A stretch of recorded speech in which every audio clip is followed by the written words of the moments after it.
Apa nama tak kek? Nama saya Abdul Latif Nurdin Candiallo. Umur tak berapa nih tuh? Umur sekarang 62, mau 63. Saya kerja di sini sudah 16 tahun. 16 tahun.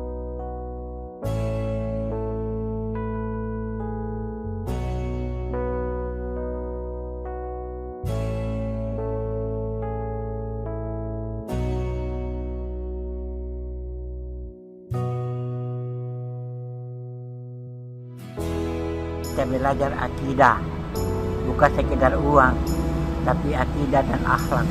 Nah, dan kita rajin belajar karena saya ini dari non-muslim, jadi perlu saya belajar. Oh, non-muslim ke dulu ke? Non-muslim dulu. Tapi Islam iki sekarang? Islam pelan-pelan tapi pasti seperti apa namanya? Siput. Itu siput pelan-pelan jalannya tapi sampai di. Semoga tambah pesat. Saya masuk di sini masih bisa dihitung jari itu siswa. Sekarang alhamdulillah hampir 1.000 pesantren. Kalau di sini ke dari jam berapa ki sampai jam berapa baru pulang? Maksudnya dari jam berapa ki datang terus pulang jam berapa? Saya masuk jam 6 pagi, jam 6 sore, pulang jam 8 sampai sekarang.